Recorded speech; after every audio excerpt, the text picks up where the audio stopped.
Welcome back after the lunch break. I hope you had a good chance to catch up on people you haven't seen for probably a couple of years. And it's really fantastic to see so many old friends and colleagues and lots of people I've only seen in a little box on a screen for the last 2 years in the flesh. So it's brilliant, and also fantastic that we've got so many hundreds of people able to join us online. Hopefully hybrid events like this are going to be the way of the future, because it's got the best of both worlds. I know a few people had problems accessing the Wi-Fi and the Mentimeter earlier, so we've put the details up here again, so have a quick look at those before I move the slides forward again. If you haven't managed to log on and get your questions put forward, please do so now. I should have introduced myself. I'm Gareth Morgan, and I'm one of the heads of policy at the Soil Association, and I've been helping to put together the programme today, and I do hope you're enjoying it. Just a quick word to say thank you very much to Strutt and Parker, who've hosted us here today, and for those of you lucky enough to be here in person, provided the wonderful buffet. Including herbs grown on the roof of this very building. So we've attempted to get food as locally produced as possible, British produced food, and some of it from here in the heart of London. So thank you very much to Strutt and Parker for also making the room here available to us and for hosting us here today. And for those of you who are interested to know where the food came from, there's a quick resume there on the screen. But I won't leave it up for too long because those people online won't have had it, so they're not quite so interested to see that. So the third session today is the culmination of quite a long period of work that we've undertaken with consultants, looking at some of the implications of what a wholesale shift to agroecology might actually look like, both some of the macroeconomic impacts, the impacts on natural capital, and on the way that the farms of the future might look. We're hoping we will be publishing the results of that work in a month or so's time, but we wanted to give you a sneak preview of some of that here today. So I'm very pleased that the consultants are here today to present, to have a quick run through some of the headlines from that work, and then we'll have responses from a trio of agroecological farmers, who I'll introduce a little bit later on, and also a view of some of the policy perspectives on this from Defra. I would also like just to say that the work has been supported by a number of our trusts and grant funds, because it's been the whole 10 years for agroecology project, which we're running, has got many aspects to it, and we're very grateful for the support we've had in making that happen. So the first presentation will be a double act from Ian Dickey of eftec and Jason Beedell from Strutt and Parker, who've been modelling some of the economic impacts of what the transition to organic farming and agroecological food and farming might look like. Some of you will be familiar with earlier work that this builds on, which was undertaken by the IDRI research group in Paris, which was looking at the impacts of a European scale move to agroecology, and what the impacts would be on some of the economic impacts, some of the impacts on food production, and how that would work out. So what we've attempted to do in this work is actually take that and apply it to the England level, to try and localise that a bit more, to understand what that future might look like and how it would work in economic terms, and in terms of outputs at an England level, and some of the implications for land use and diet as well. So for that, I'm going to hand over to Jason and to Ian, who are going to introduce some of the headlines from the results of that work. So over to you. Thank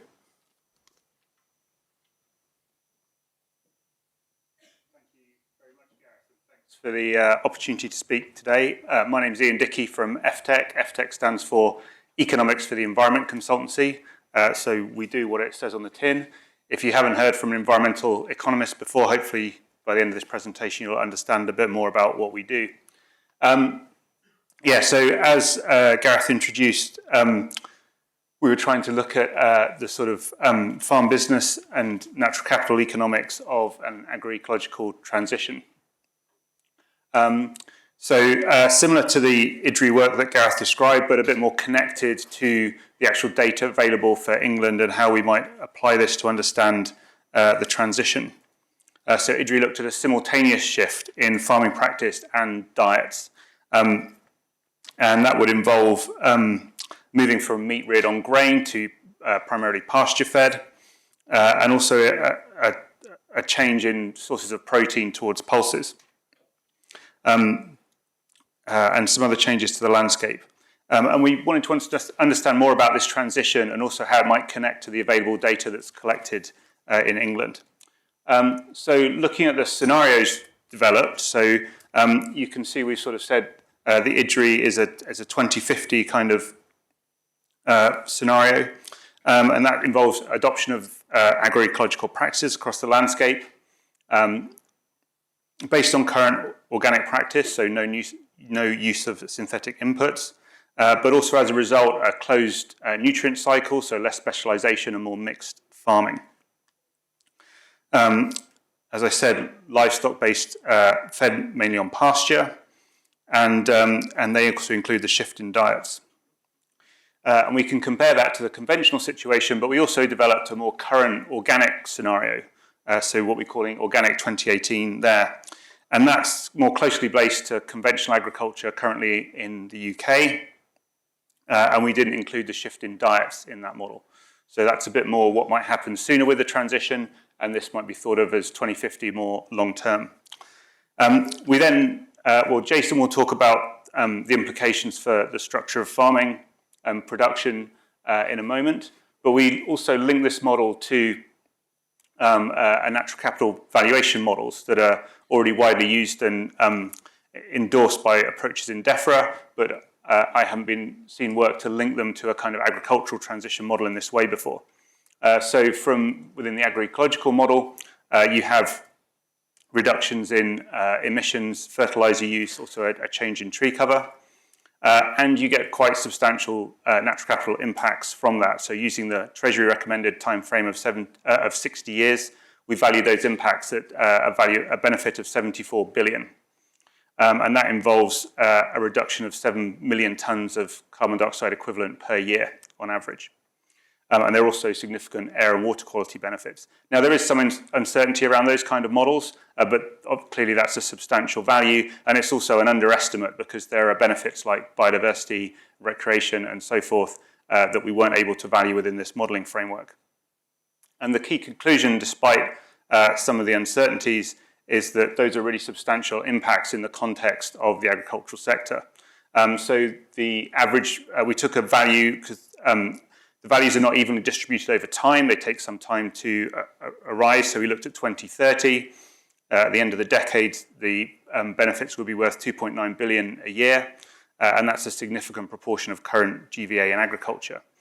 And so this makes these natural capital impacts a really material consideration in policy design. You can't design an efficient set of policies, a regulatory approach, the distribution of public payments without taking that natural capital value into account. And there's a choice between, are you going to manage those assets sustainably in the long term, manage the soil sustainably and so on, and pursuing short-term goals. And one of the reasons for having a valuation of the environment like this is to help you actually quantify those trade-offs. And that's where the monetary data comes in useful, but it always needs to be linked to that quantification of the environmental effects, like the quantity of greenhouse gas emissions reductions. So yes, as I said, to take you through some of the kind of macroeconomic implications for the sector from these scenarios, I'll hand over to Jason. Thanks, Ian. Good afternoon, everyone. One of the first things we wanted to look at was how the transition might affect domestic coverage, so the percentage of food that we would eat as an English population. and we wanted to compare it to the current situation. What you can see here is on the left-hand side column of figures, the current situation. It's colour-coded, so green where we're producing a very high proportion of what we need, more than 75%, and the other colours lower. You can immediately see, I hope, the difference between that and what might happen under an agroecological transition, which I think ties in quite nicely with some of the things that were said in the first session about the importance of the change of diet to this working. Our coverage for most commodities increases. We've got more greens and ambers. And you can compare that to what would happen if if we converted to organic farming very, very quickly now without that dietary change, and coverage would drop in almost all commodity cases. So, how does that change in coverage occur? Hopefully this slide will explain it a little more. The starting point is that there's a change in diet, and that affects demand for what we might eat. And generally, that sustainable, healthy diet that IDRI used in its modelling, which was based on European Food Standards Authority recommendations, is for eating less meat, roughly about half what we eat at the moment, more fruit and vegetables, and more vegetable proteins.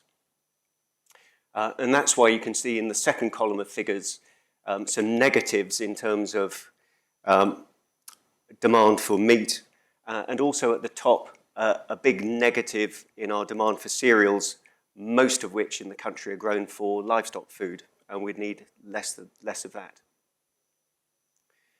That would, of course, have knock-on effects on land use and livestock numbers, and that's in this third column. And you can see, and it follows logically, I hope, from the change in demand, a reduction in milk, beef, sheep, pig, poultry production, the reduction in cereal areas, and really significant increases in the amount of fruit, vegetables that we need to grow.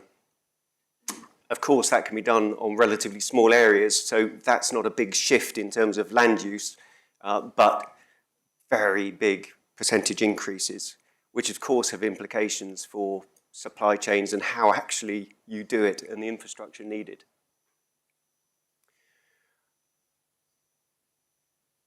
IDRI's work was based on, it's a very, very impressive piece of work. It was based on lots of peer-reviewed literature, including on the yields that they used in their models.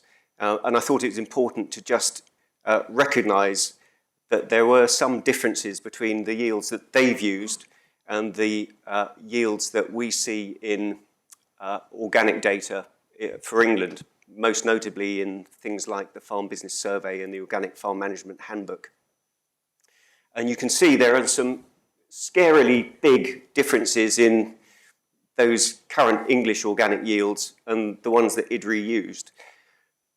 A couple of those differences, notably these, are due to, I think, different approaches that we took to our data, and we couldn't directly work out how IDRI made their assumptions. That's not saying they're wrong at all, it's just a data limitation. But there are some others that we need to look at more carefully, particularly for cereals, where IDRI was, for example, assuming about 5.5 tonnes per hectare for organic cereal production, whilst in the UK, I think average is around about 4 tonnes at the moment. So one of the purposes of this project was to develop some insights, I suppose, into this type of modelling, and this is what we came up with. As Ian showed earlier, the benefits in terms of natural capital values are really, really significant, and that's a very important part of this case, especially if you're able to capitalise it and monetize it. As Ian said, it's a really, if you could capitalise it, it would be a really significant proportion of current farming incomes. The second point, and it's been raised all the way through today, is that dietary change is absolutely integral to that. And you could see that from the earlier slide, which showed you what would happen to domestic coverage under a current organic, all organic scenario. So what we're talking about here really is a very significant transition. I know we've been using the word all day, but it's right to use that kind of word. We did some very elementary analysis on the effect that this might have on farm profitability if you assume that organic farms have the same kind of level of profitability that they've got at the moment, and they generate their income in similar ways to they do at the moment. And that analysis showed that in terms of farm profitability, it could increase very significantly. It does rely on organic premiums that we've got at the moment, but it excludes the natural capital value that Ian was talking about. So even if premiums were reduced, but we could capitalise some of those natural capital benefits, it looks like there's a positive increase in profitability. As I said, this would require a really significant change in diets and also what we produce here in terms of fruit and vegetables. That would be the sector that would have the largest change. And then finally, inevitably probably from a researcher, what we also found was that data is a bit scarce in places. And I think if you want to support this kind of transition and persuade a lot of farmers to make it, you're going to need much, much more robust data. And by that, I mean data on yields, resilience of production systems, and also profitability. Because I think, as was touched on in the previous session, if you can persuade land managers about economics, you're going to have a much more easy task of persuading them to change. Thank you.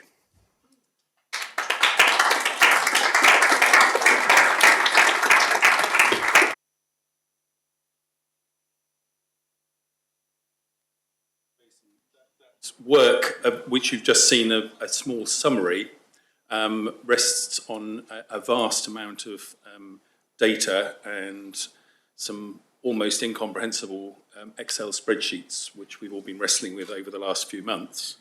And that was quite a lot of information in the slides there. So it might be worth me just pulling out some of what I think are some of the key findings that come out from the work there. And one of the reasons we were keen to have eftec and Strutt and Parker looking at this, in a sense, they've not got skin in the game here. So they're coming in with an external eye and looking at some of the aspirations that we've got for change in the Soil Association and taking an outside look at it. So I think one of the first things that comes through is that the accusations always thrown at the organic model is, well, it won't feed the world, will it? And it's something that we've got to address head on. But equally, the findings about natural capital are unanswerable as well. And George Eustace was clear about that this morning. We can't continue to erode our natural capital in the way that we're doing with current farming practice. So in a sense, we've got two polarities there about food production and about natural capital that need to be addressed head on. On the natural capital front, one of the key points, I think, that comes through is that the natural capital benefits that we're talking about this transition here, are of the magnitude of the current profits from farming in England. So there is a huge scope for policy leverage there in terms of how the government wants to play this. And as natural capital markets start to become real, then applying those to the current farming system means that there's a realistic prospect of change. Looking at the slightly alarming slide, which showed that if you just took current organic farming types and current conventional farm patterns and moved organic, that wouldn't be sufficient to enable the transition to realistically meet the food production needs that we have. which is why we were keen to look at how you'd move from the organic transition, which is the baseline and where we've got some reasonable data, to the agroecological transition that Idri was looking at. And it comes through very clearly from that. And again, I think this was underlined by the discussion by Tim Benton this morning. Dietary change is integral to an agroecological transition. I think we'd argue that on the basis of what we've heard this morning, that dietary change is inevitable whichever route we decide to go down. So there's choices about which sort of change we want, but if the world is going to be fed satisfactorily, there is going to have to be change. Secondly, the way that farms are, the sort of farms that we've got are going to have to change. So it isn't just going to be a question of current conventional dairy farm becoming organic or a current conventional cereal farm becoming organic. There will actually be structural changes to the way that farming takes place, and that will need a huge amount of support and change for farmers. So in a moment, I'll be coming to the work by Cumulus, which looks a little bit more about what those changes might look like at the farm level, because clearly farmers are going to be heavily involved in this change process. And thirdly, there's this issue around yields. And in a sense, at the minute, we're caught in this circularity because organic farming is only at 3 or 4% of land cover. We're not getting the research and investment into organic farming that will enable us to start to address some of the yield gaps there are between where we are currently and where we need to get to. There's plenty of scope within organic farming and agroecological farming to improve the outputs from the system. But until we get the focus on innovation and research around how organic farming works, we're not going to be able to bridge that gap between current performance and where we know we need to get to if we're going to have the agroecological transition. So in summary, that's my take home from the work. But once the work comes out, we'll be really interested to get your responses to some of the things that are thrown up by the research that's been done. What I'll do now is I'm going to hand over to George Chanarin from Cumulus, who's going to introduce the work that they've been undertaking, looking at some of the farm-level economic impacts of the transition to agroecological farming. George, over to you.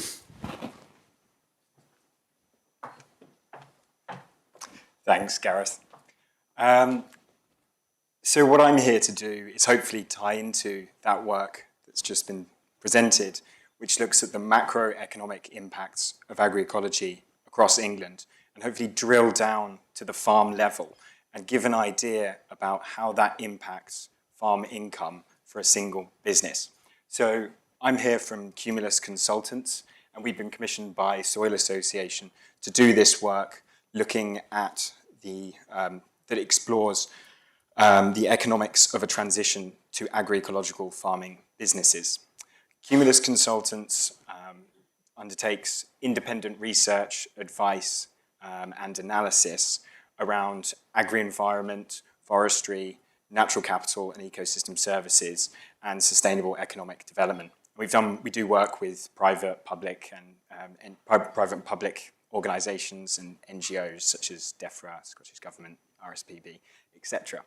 And it's been an absolute pleasure to work on this project and the broader conversation that we are all taking part in today.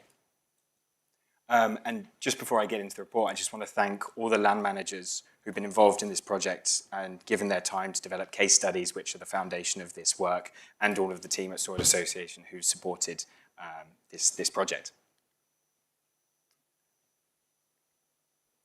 So, the structure of the presentation. I'm going to start by defining the agroecological farm types that we've developed, and these stack the agroecological management options together to try to produce resilient and productive farm types across the UK. And then I'm going to go into the economic analysis of these agroecological farm types, looking at how they perform compared to their conventional counterparts.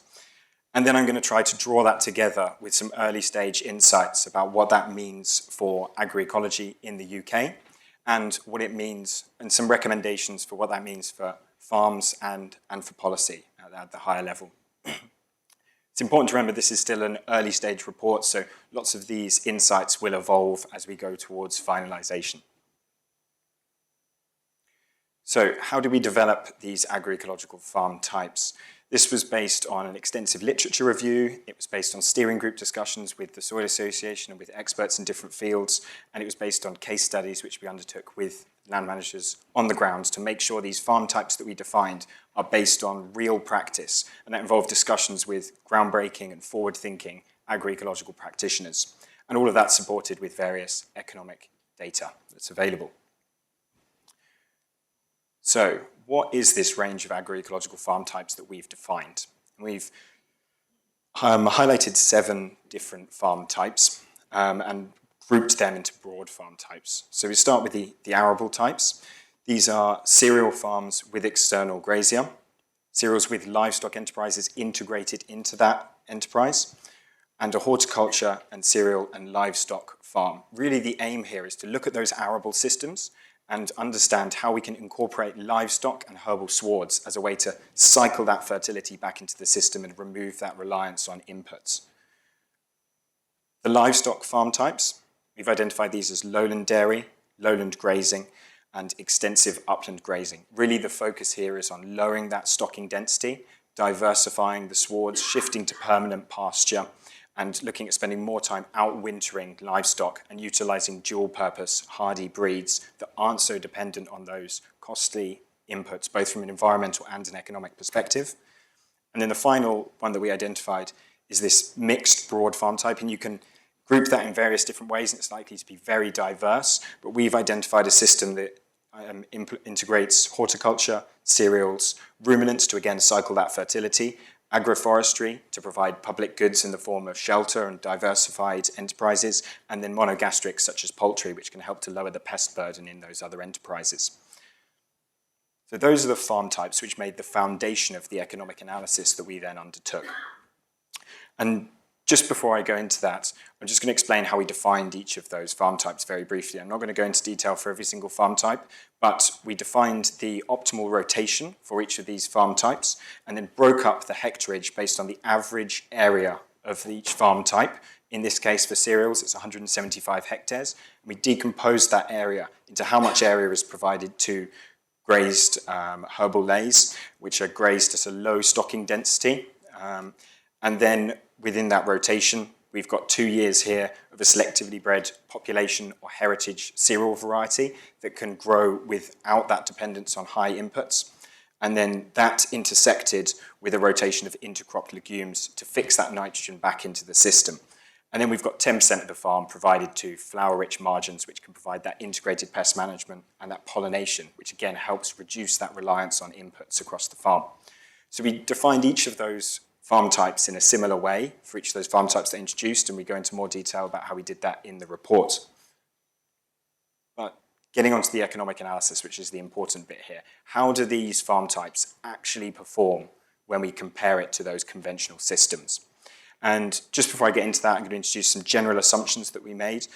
The modelling assumes no price premium for organic or agroecological produce, and this is to understand the capacity of agroecological systems to produce affordable food for the UK.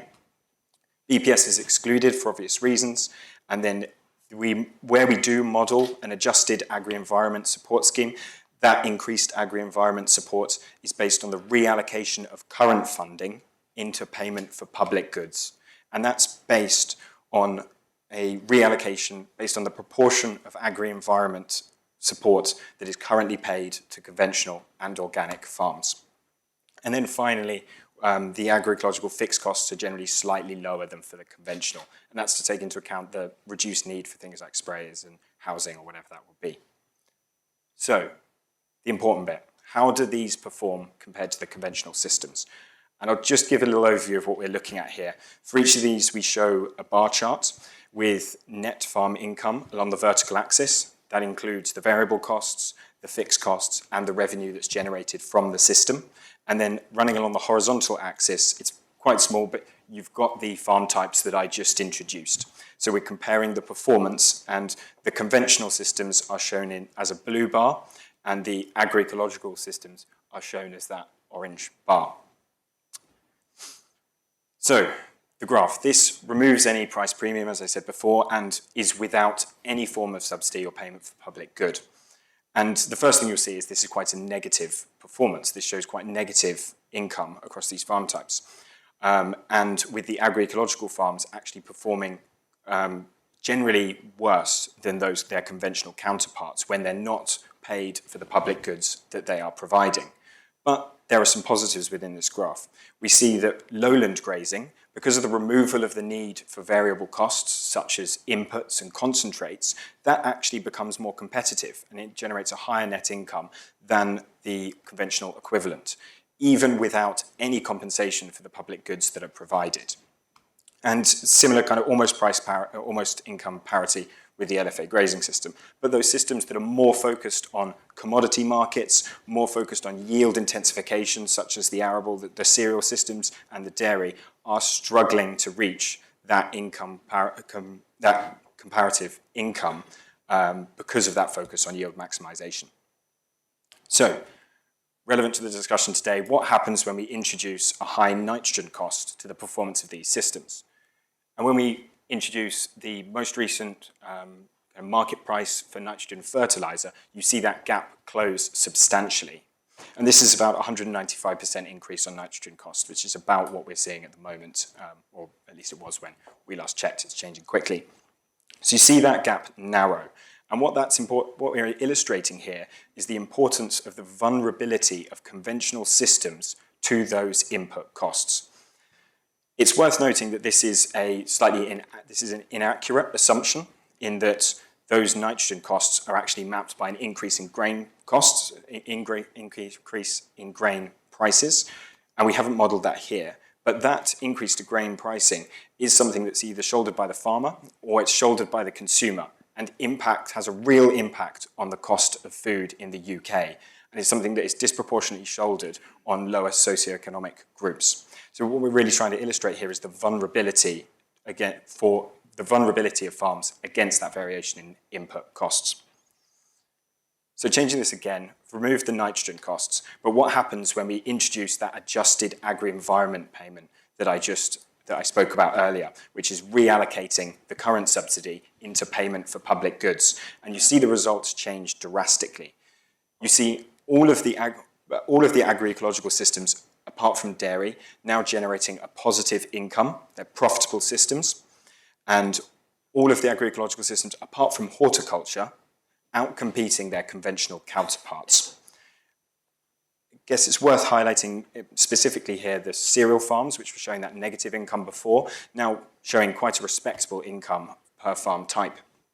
And particularly the cereals that can integrate livestock enterprises into their production. If they can profit off the grazing of those herbal lays, they can generate more income and become a more resilient business.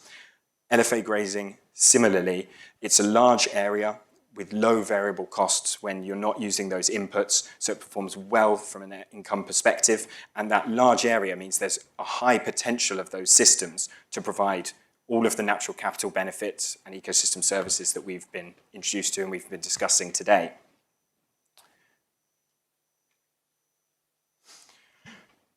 So then when we add in the high nitrogen fertilizer costs into that graph, we then see a furthering of that gap between net income of those agroecological systems and their conventional counterparts. We see that really decline, and we see those resilient agroecological systems that are being paid for the public goods that they're providing really consistently outperforming the conventional systems.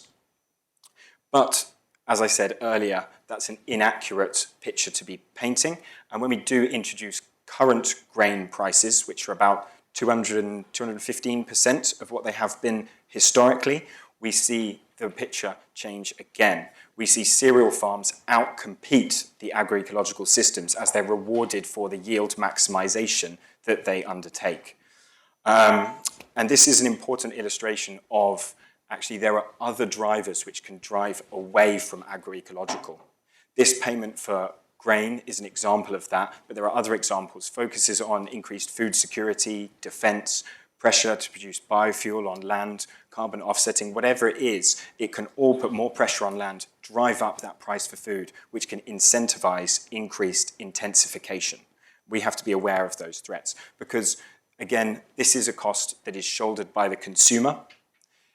It continues to incorporate those environmental externalities associated with nitrogen use, and if we see a market decline in the cost of grain, we see those conventional farms again vulnerable to that loss in net income. So if this was a particular year, they're performing well, there's every chance for the next year that income declines. So we see that vulnerability. And I'm then just going to tie this together with some early stage insights that we've got about this economic analysis. First is that variable cost reduction is a key incentive to agroecological transition.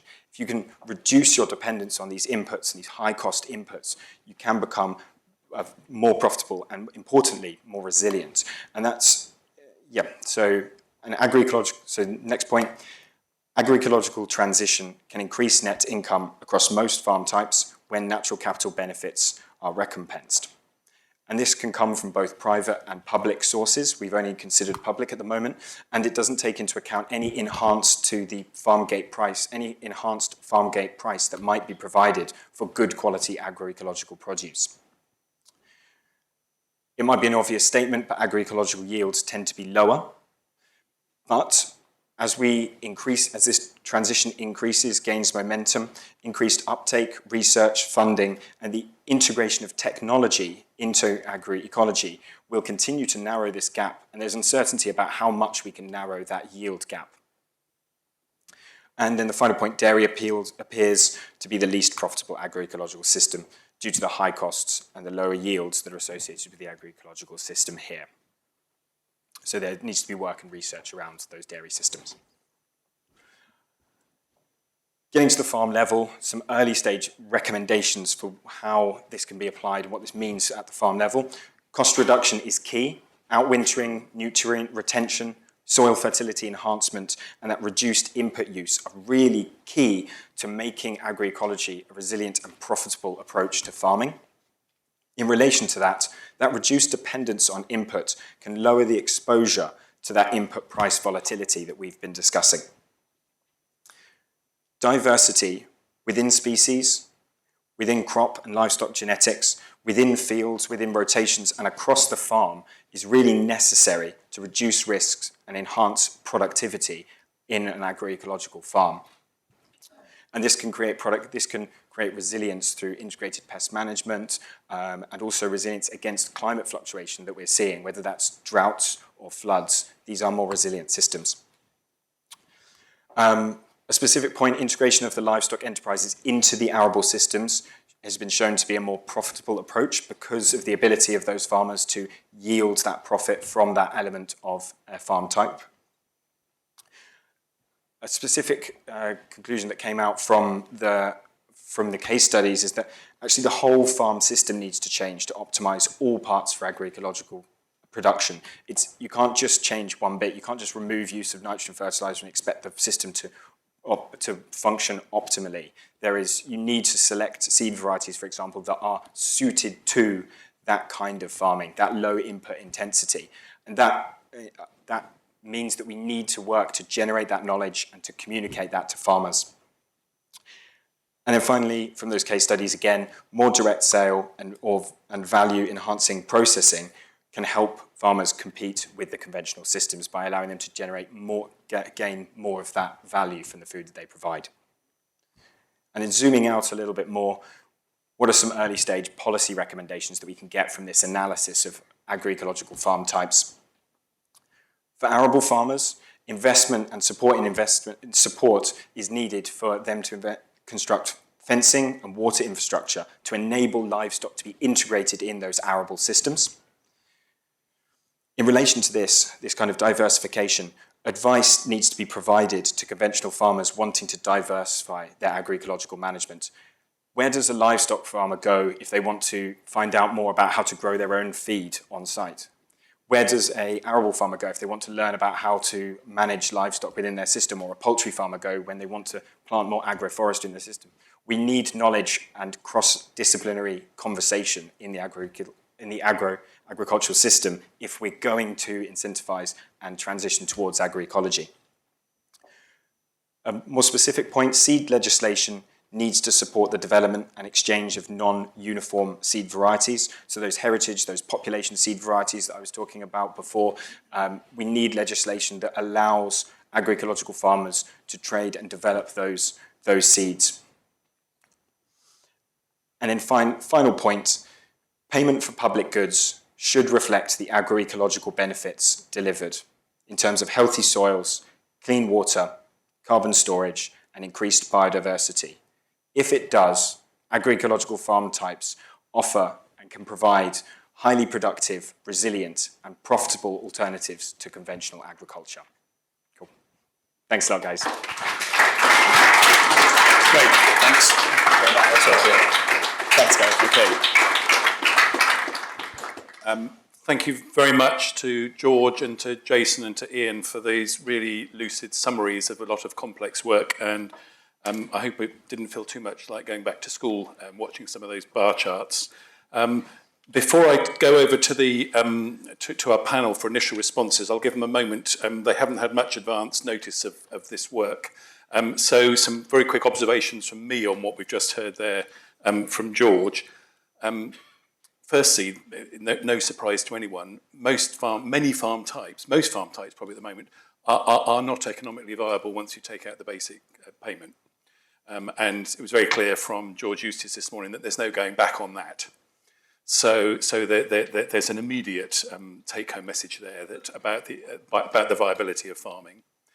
Secondly, that finding ways in order to move to a system of paying for public goods or for natural capital benefits is clearly vital, but in order to maintain farming and to reorientate it in the environmental direction. And the SFI is a step in that direction, but we really need to be moving very fast at the same speed that we're taking away the basic payment if that reorientation is going to happen. And then the perhaps slightly surprising finding is that the high nitrogen price at the moment, which we might be expecting to be propelling a move in the agroecological direction, shouldn't be taken for granted. And I think there were echoes of what Tim Benton was talking about this morning. If we're looking at the persistence of grain prices that we've got currently, then perversely there's actually an incentive to move in the intensification high nitrogen direction for farming. So we shouldn't assume that the transition to agroecology is the natural trajectory at this point. That if we're actually serious about moving to an agroecological direction because of the environmental and wider benefits that presents, we actually need to construct a policy environment which will enable that to happen. Because farmers, when they're placed with the immediate choice that's on the table at the moment, are likely to move in directions that we wouldn't be wanting to see in the long term. So what I'm going to do now is I'm going to turn to our panel, which include 3 agroecological farmers, and then I'll come to Defra for a view on some of the policy ramifications.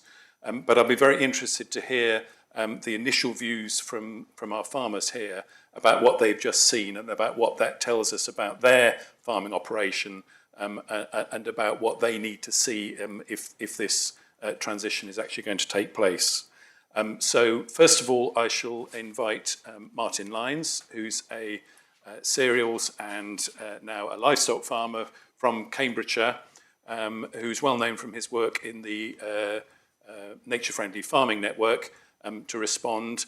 And then I shall turn to George Young, who's known to many of you in the Twitter sphere as Farmer George, to give a view from his farming operation in Essex.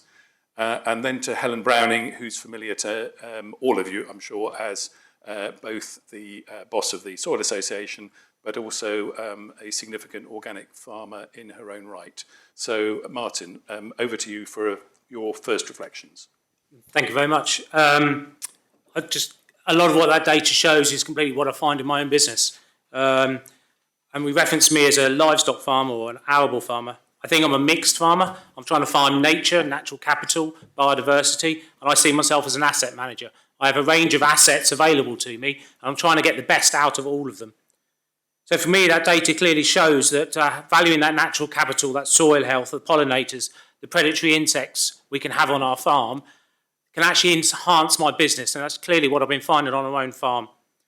I know I use a lot of data to make that stack up. I use a lot of yield maps, soil maps, production, and anything else I can get my hands on. Because then I can understand which bits of my farm I can get the best yields from, and which bits I can dedicate to nature, and then which bits of nature do I need to help to make my yields the best possible way I can. And for instance, I'm not organic, but I haven't needed insecticides for nearly 9 years now, because we have enough habitat to do my natural predation, and I have increased. And it's finding those win-wins from the system.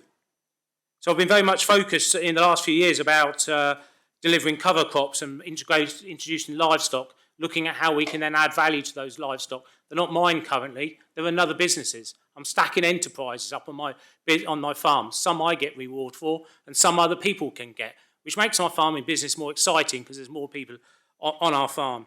And we're seeing our fuel prices, fuel use drop by over 60%, fertiliser drop by 2/3. Many of my fields I'm putting no artificial nitrogen on at all this year. There's no need. We've got over 240 kilos of nitrogen in the soil and the cover crops from small amounts of manure, cover crops and better soil management. And it's valuing that natural capital to build into my business bottom line.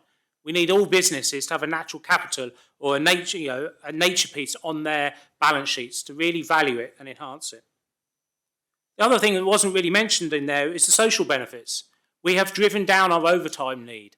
I currently have 2 full-time members of staff. One of the reasons is because I'm away so much from their own business, but they don't need to do so much overtime because the flexibility is in the system, the resilience is in the system. Actually, they can have most of the weekends off. They can have their most evenings off. Where in the old system, we were working flat out, and the stress within the business was really hard. But actually, it's a lot more relaxed now. There is still stress, there is still problems, but it's a lot less. We see the nitrogen price go through the roof. I haven't needed half of what I've already bought. Luckily, I've bought it early. But actually, the resilience becomes a lot stronger within the system. And as farmers, we need to diversify and look at the whole system that we can approach. And for many farmers, the policy is directed them into only focusing on output. It's all about bonus of yield and output. And actually, I think the future is about that whole farm approach. Valuing your natural capital, valuing your output, valuing your social delivery as well to what you can do. And hopefully we'll get some reflections on the policy to how that's going to underpin in the future to join all of this up. But for most farmers, they don't understand what an agroecological system looks like. And what we're going to need is to have decent farmers opening their doors and their books to show you why on the book balance sheet, why it stacks up and it builds up resilience. We're too quiet and shy. We'll show our farms off sometimes, but not the balance sheet of why it stacks up. And that's how we can get a transition to help. And that's why I think Defra and others need to support a bottom-up approach and set the framework so we have a clear guidance in the direction we go. And I'll just last point on benchmarking. I need to benchmark my business. I've done it through the AHDB in the previous years. It only benchmarks my production of grains or whatever, not the natural capital, not my habitat. I'm earning £25,000 through stewardship, or have been. I'm in between HLS and going into hopefully stewardship. But I can enhance using our stewardship agreements that set me into that local nature recovery.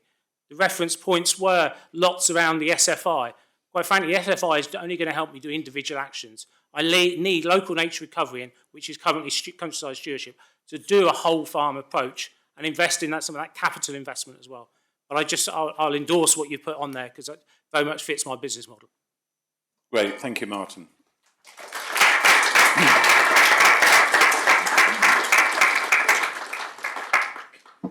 George.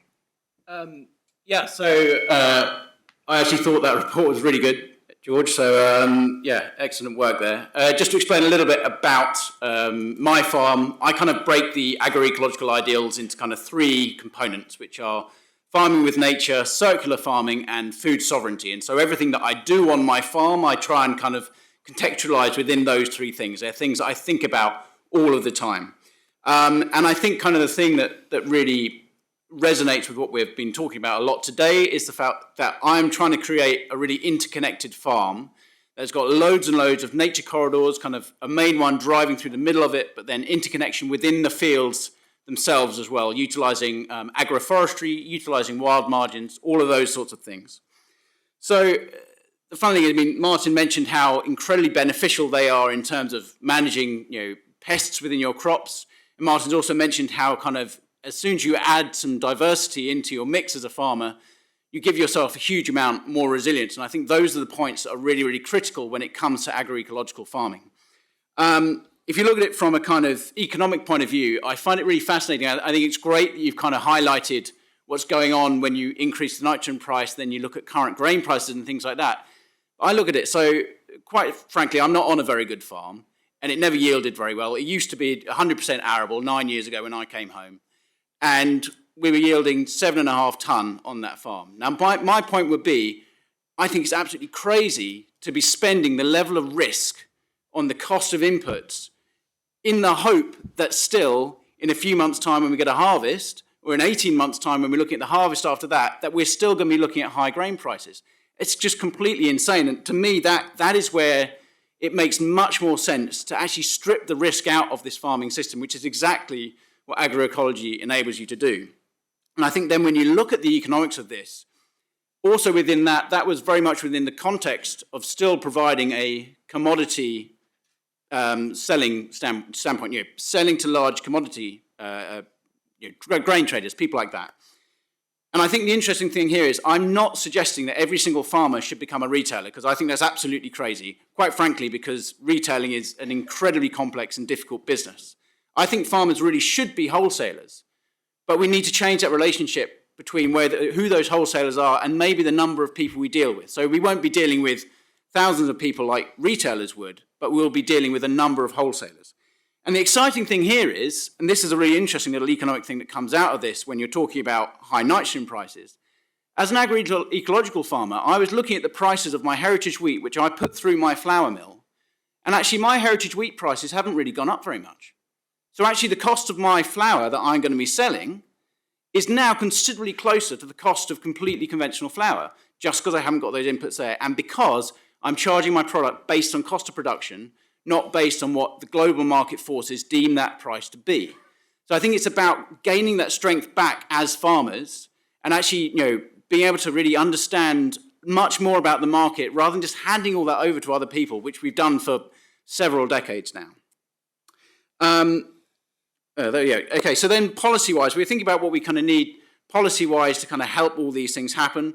The first one, I'm really glad that George picked up on this on it, was something I've been hampering on about for a long time, is the idea of infrastructure in terms of fencing and water provision.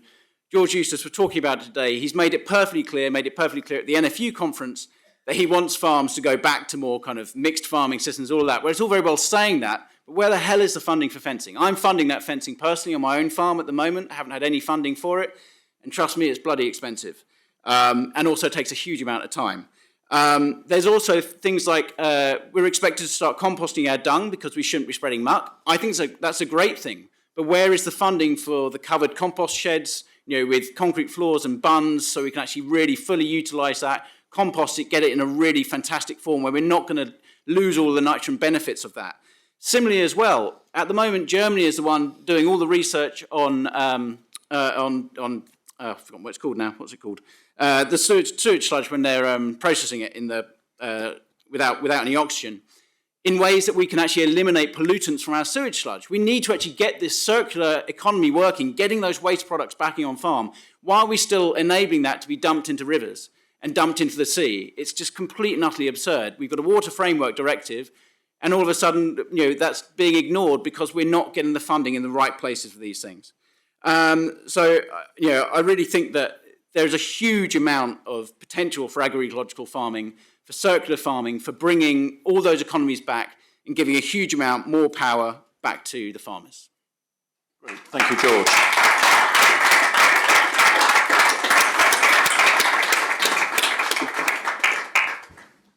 Helen.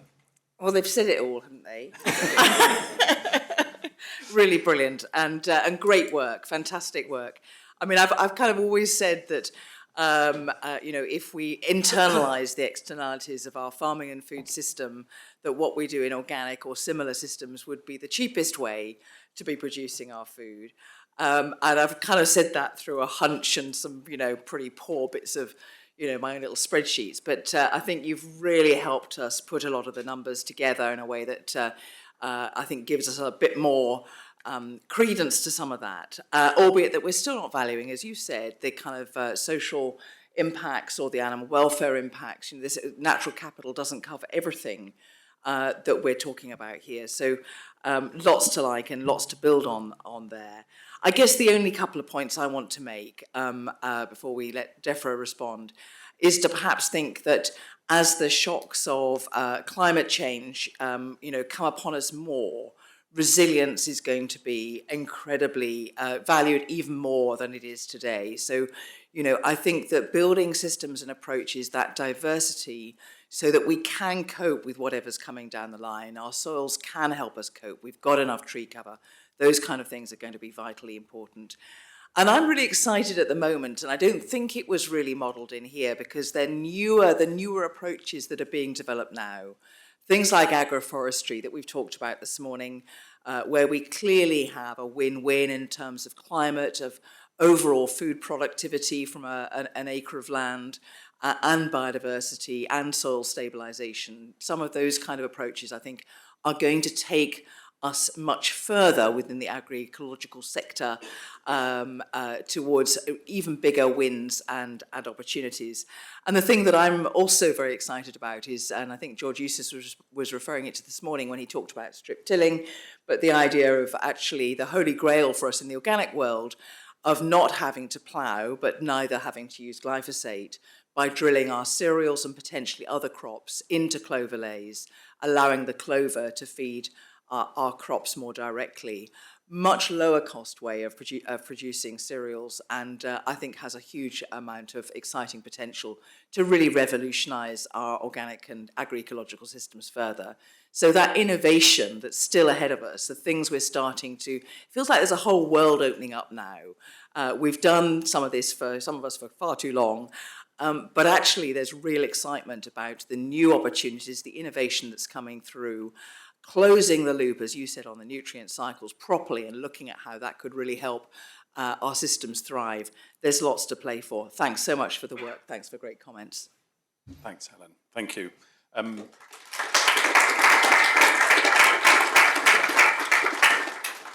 And now I'll ask Jonathan to give a few views. I should stress that this isn't in the sense of saying over to Defra to find some answers. I mean, it's clearly... Not at all. Entrepreneurial farmers have the answer, and we as citizens have the answer in terms of our diets. And this isn't just about turning to Defra and say sort our problems. But if we share this picture of direction of travel, then what is it that we can do to make that the logical direction of travel, rather than farmers feeling that they're pushing uphill sometimes, I suppose?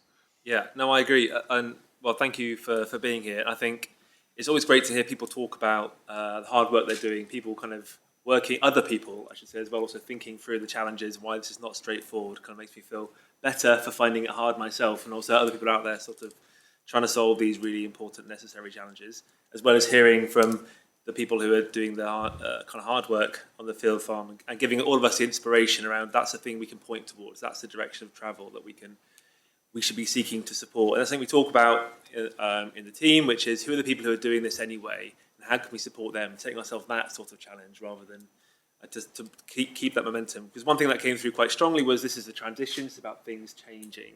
So a few random thoughts, kind of reflections initially, and then I'll focus back in on the sort of policy stuff. But we also talk at work about what are the biggest and riskiest assumptions that we've got. Thank you.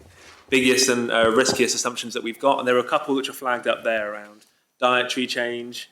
There's like some big assumptions there around what the world would look like with different levels of dietary change. The other assumption around premiums, organic premiums remaining in the market, go from 3 to 4% or whatever the number might be to a much bigger proportion of the market. That feels a bit vulnerable. So it's one of those things how things will play out over time looks quite hard to predict, as we all kind of know. One point would be really good. Natural capital, it's really important to have that assessment of this is what the total benefit looks like.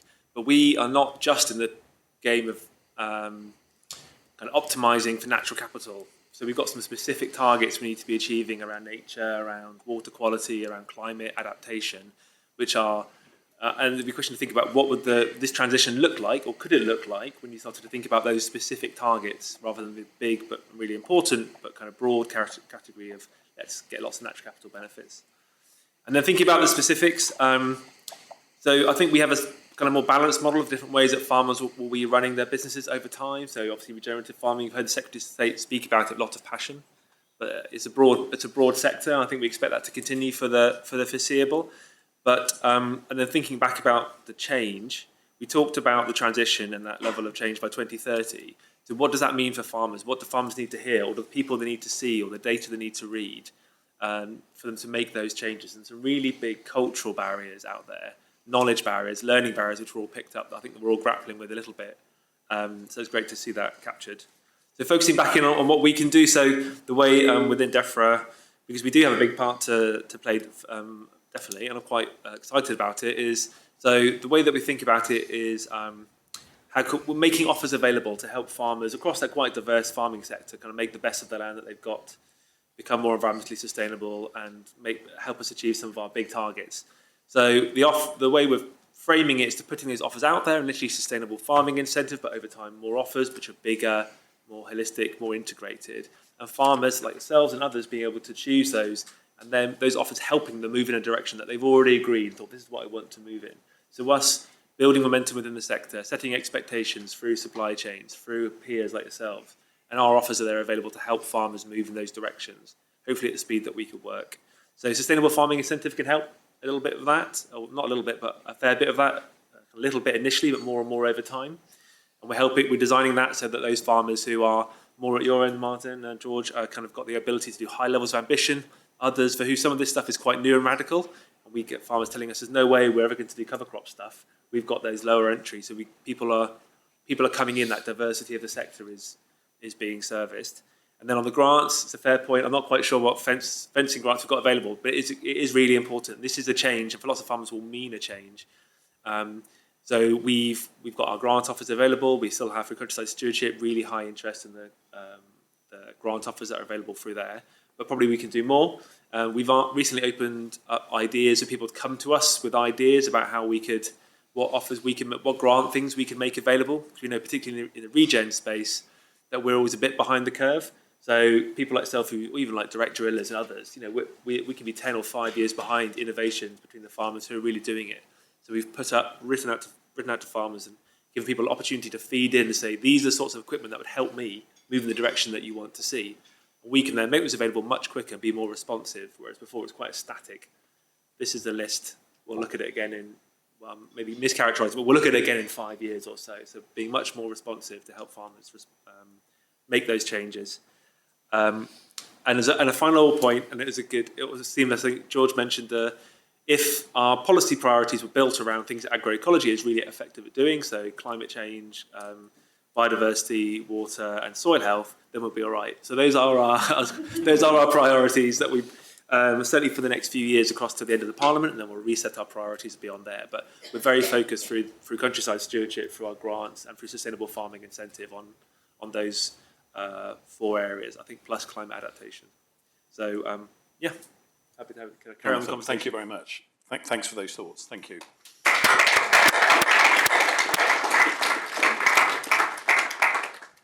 Can I invite our consultants to bring their chairs up here, because we've got lots of questions coming in, as you might expect, and some of them are directed in your direction and some of them more in this direction to my right here. The first question I've got is perhaps a very obvious one, is how do we get more farmers farming agroecologically? So why have our 3 panellists here gone down that route when others haven't? So do we know what the barriers are and how more people can be given the confidence? Because we hear a lot of talk about agroecological farming at the moment and about regen farming, and some farmers looking at organic, but it still seems to be quite small. Any views from over here on this side first? George, perhaps. I think a big issue is that siloed knowledge and the kind of the generational knowledge forms that really focus on one kind of farming that is focusing on yield maximization. And that way of looking at a system, I need to produce as much as possible in a very focused way, is understandable, it's logical, and it looks at that kind of short term. If you're up against it all of the time, just trying to get that high performance is crucial and really important, and your system is dependent on that.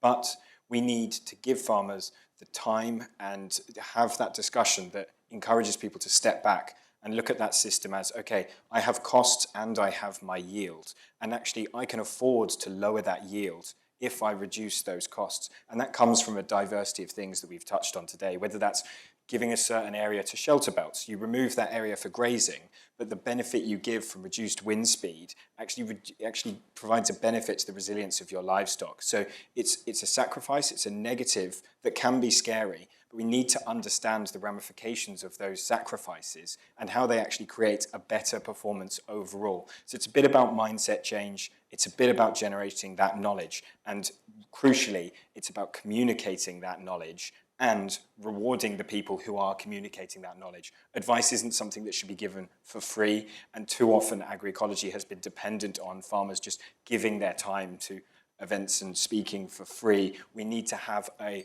established way to reward that knowledge exchange and build it into our food system. Turning to our farmers who've come here for free today, thank you very much. When you should be farming. Martin, George, any thoughts on how we create that momentum? If you think of like most farmers, it's had it drip fed into them from every angle. It's about output, yield, and more inputs, and they've got to feed the world. And actually, that all it's done is strip the value out of our business and our own soil health and everything else. So it's how do we move it back? And for me, it was going to other places and listening to other farmers.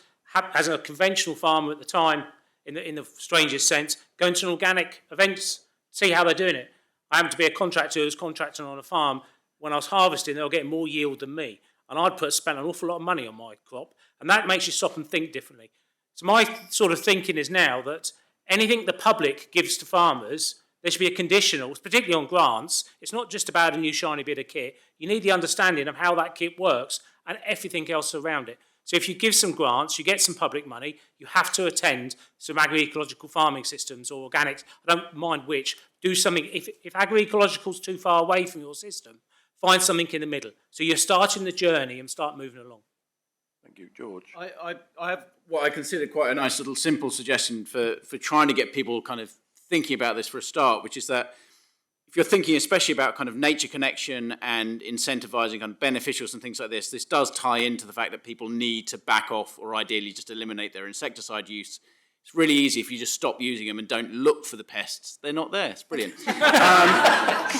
But a simple thing I look at is to say, well, there are plenty of people who have a sprayer operator who gets annoyed because they have to fart around in the corner of a field somewhere or something like that. Think about just streamlining the farm and taking the odd corners out. And I would love to see some sort of legislation to prevent field sizes being so massive. I drive up the M11 quite often, and you've got those colossal fields as you get up towards Duxford on your left-hand side. Why are they so large? Just like some incentivization to make those fields smaller, still really make them work well with machinery, but kind of just begin bringing nature and natural capital back into those farms and try and get those farmers to make sure all those bits connect together. And then I also say, why don't you go and stick a farm bench there? Make sure it's nowhere near a footpath because I'll get annoyed when someone else goes and sits there. But go and actually appreciate sitting out in nature. And I think it might start changing kind of mindsets on farm. That's my little suggestion. Right, thank you for that. A question here, Jason, you might have some thoughts on this. The picture for dairy looks quite challenging under all of the scenarios we've looked at today, including the fact that dairy consumption is probably going to be under the spotlight. Have you got any thoughts about what should dairy farmers who want to move forward be thinking about at the moment?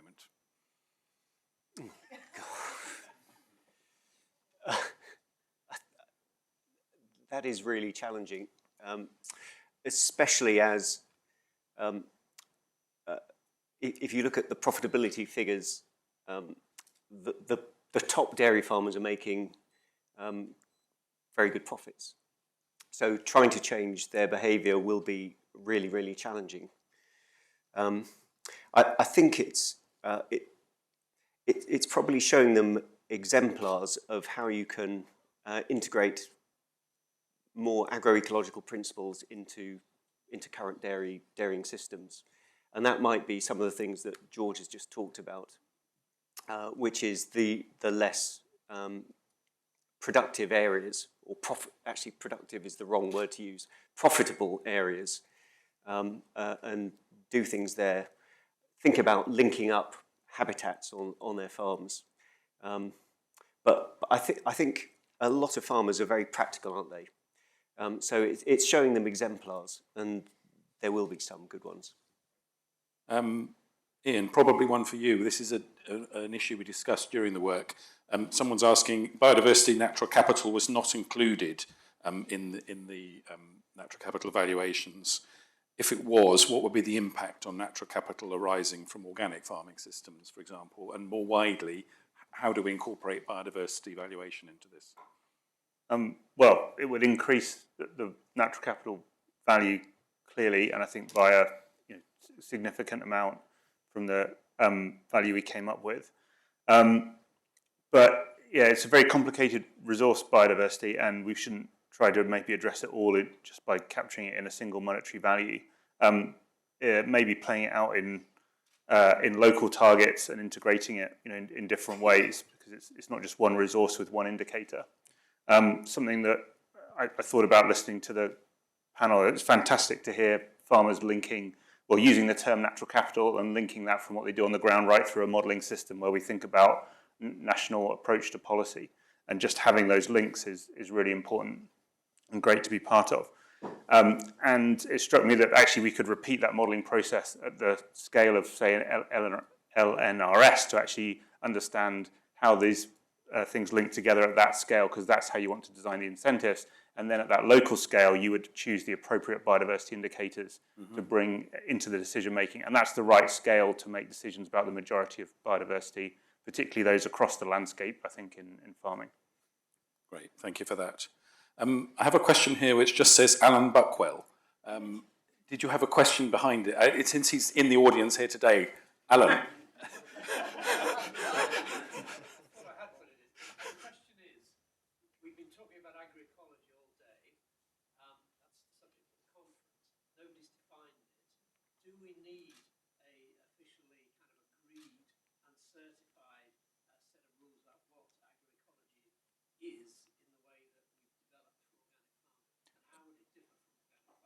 So just to repeat that for those who didn't hear the question, and I should just say Alan was part of a small panel that was helping advise us on this work. So thank you very much for that, Alan, and your colleagues. The question being, agroecology is not a defined term. Should we be working towards some kind of definition around agroecology? And the same, I guess, applies to regenerative farming as well.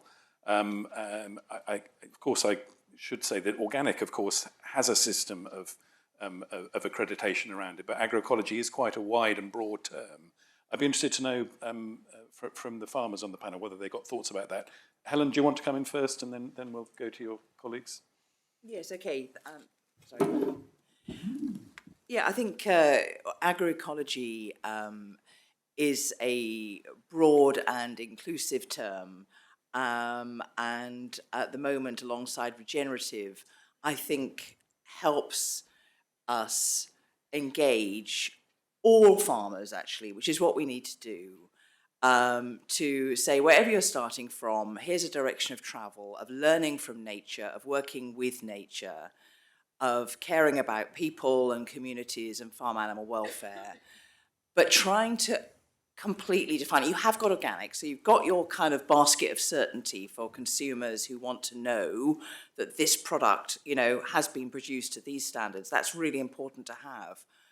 But when we've debated this internally, we've felt that actually there is an important thing to look at the outcomes of the systems, of agroecological and regenerative systems, to be tracking those. That's why we're doing things like soil association exchange, so that rather than looking at a pass-fail, another pass-fail scheme, which can become divisive, let's look at an approach, a direction of travel, which allows everybody to kind of get on board, and let's then track and help people understand where they are on the agroecological journey.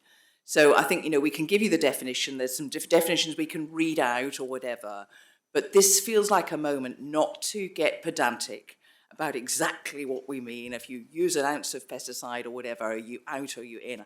I don't want those kind of arguments at the moment. I want everybody to be working in a direction which the world needs, and for us to kind of be supporting and egging each other on and helping each other improve, rather than getting into defined boxes where we tend to kind of, debate the finer nuances rather than getting on and changing the world.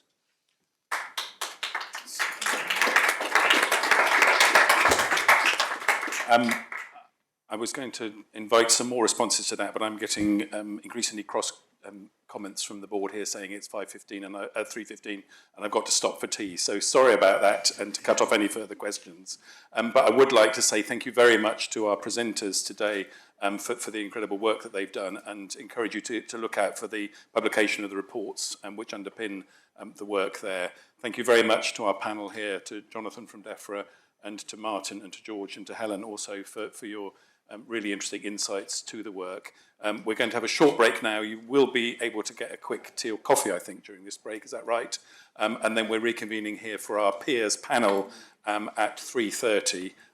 So look forward to having you back then. Thank you very much, everyone. Thank you.